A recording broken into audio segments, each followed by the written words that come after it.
nous sommes vendredi. Je suis avec Epiphane Chabi, voilà, qui, je l'ai annoncé. On va s'intéresser à l'usage du bâton chez la communauté Peul. Eh bien, c'est une question que beaucoup se posent. Eh bien, dans la rubrique culturelle de ce vendredi, on s'intéresse donc à l'usage du bâton chez la communauté Peul. Un objet de menace ou un symbole culturel. On s'interroge ce matin. Epiphane Chabi, bâton et coupe-coupe chez la communauté Peul. Epiphane Chabi, vous nous dites que ce sont des outils traditionnels avant tout utilitaire. Oui, les bâtons, vous l'avez dit, Raoul Steve, coupe-coupe et autres objets qui sont souvent associés aux éleveurs Peul ne sont pas exclusivement propres à cette culture-là. Il s'agit des outils ancestraux qui sont vendus chez de nombreuses communautés pastorales à travers l'Afrique et même au-delà. Leur usage, il faut le dire, répond avant tout à des besoins pratiques en lien avec l'environnement dans lequel les éleveurs. Ces derniers évoluent fréquemment dans les zones rurales, parfois éloignés des centres urbains où ils font face donc à certains défis, des animaux sauvages, des terrains accidentés, des végétations parfois denses ou des conditions climatiques qui sont rudes. Et dans ce contexte, donc, le bâton devient un véritable prolongement du bras donc de l'éleveur. Il sert à guider et à maîtriser le bétail, à corriger un animal récalcitrant ou à éloigner parfois d'un champ. Le bâton permet aussi de sonder les sols ou d'évaluer la profondeur d'un point d'eau. Le coupe-coupe, quant à lui, il a une multifonction, j'allais dire. Couper par exemple des branches pour nourrir des bêtes, défricher un chemin dans les herbes, ou encore grimper à un arbre pour cueillir des fruits dans le cadre donc de l'élevage aérien. Et ces différents instruments maniés quotidiennement sont donc d'abord des outils de subsistance, de gestion et de protection du troupeau. Explique ici Abdoulaye, il est de la communauté différentes qui exercent le métier d'élevage comme des bœufs, moutons, cabris. Vous allez constater qu'ils ont toujours aussi un bâton. Et alors, pour le cas des Peuls, des éleveurs Peuls, vous savez, quand on observe les Peuls sont ou bien habitent, vivent beaucoup plus dans les reculés, dans les brousses pour être plus clair. Alors dans ces zones, il y a souvent des menaces d'animaux sauvages, par exemple, comme serpents, comme autre chose qui peut compromettre la quiétude donc de l'éleveur, étant donné qu'il se trouve dans la même zone que ces animaux sauvages. Alors il faut qu'il s'arme à tout moment pour pouvoir se défendre en cas d'une quelconque attaque. Voilà, et ces attaques sont pour la plupart des attaques avec l'environnement, avec des animaux sauvages. Par exemple,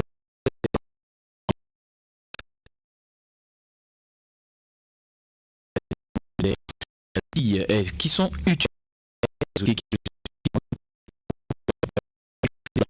Voilà. Le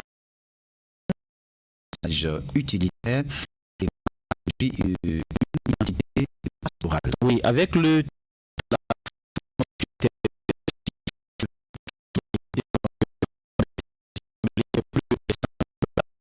de cette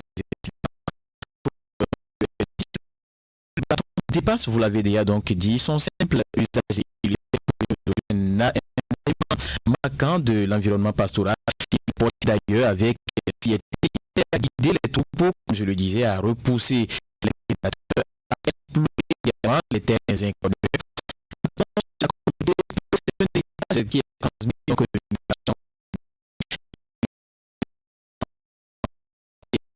donc d'une collective et d'un lien interne à la terre. Cependant, ce même bateau est su certains agriculteurs, notamment dans les zones touchées par des tensions foncières. Il peut aussi susciter de l'inquiétude, voire donc de la peur dans un contexte qui est marqué par des affrontements parfois violents, amplifiés donc par des récits communautaires ou médiatiques. Le bâton ne représente pas alors pour le berger paisible, mais un acteur potentiel de conflit. Il faut dire que cette divergence de perception met également en lumière un fossé culturel nourri donc par un manque de dialogue, mais beaucoup plus chez la communauté Peul. Le bâton est utilisé de façon stricte à un usage, j'allais dire, pastoral, comme nous le dit ici Abdoulaye Bombouya. Le Peul est physiquement quelqu'un de faible en termes de force, mais très courageux. Alors en termes de force, vous savez, une bête, par exemple un bœuf, un taureau, une seule personne ne peut canaliser un taureau ou carrément un bœuf. Alors parfois, il faut utiliser un bâton pour pouvoir contrôler son animal en cas de menace ou bien en cas de tentative de départ vers, par exemple, un champ. Vous constaterez qu'un éleveur a un bâton, il peut lancer ce bâton à une distance peut-être un peu lointaine, ce qui peut tout de suite ramener le bœuf à ne pas aller dans le champ d'un agriculteur. Alors vous l'avez compris, chez l'éleveur, le bâton incarne donc une richesse culturelle très profonde. Le reconnaître, c'est donc poser les bases d'une meilleure cohabitation entre des communautés rurales. Il est utilisé donc à des fins pastorales. Voilà. Mais parfois, le port d'un bâton, d'un coupe-coupe et autres objets par les éleveurs alimente la méfiance. Alors oui. Pourquoi? C'est avec le temps. Et avec donc la fonction utilitaire, j'allais dire, de ces outils, s'est vue partiellement éclipsée par donc une charge symbolique plus ambivalente. C'est à la suite donc de certains conflits, des incidents entre éleveurs et agriculteurs, donc que cette perception est née. Mais aujourd'hui, des initiatives sont en cours pour essayer donc de changer la mentalité en ce qui concerne donc l'usage de ces outils, que je l'ai dit, qui sont parfois utilitaires, de ces outils pastoraux. Ce phénomène, je voulais le dire, est parfois renforcés par des discours simplificateurs qui sont véhiculés dans les médias ou par certains discours publics, et les idées ont commencé donc par changer aujourd'hui face à la perception que beaucoup de personnes ont donc de ces outils qu'utilisent donc des éleveurs. Cette transformation du regard social entretient donc un climat parfois de suspicion qui fragilise les liens intercommunautaires.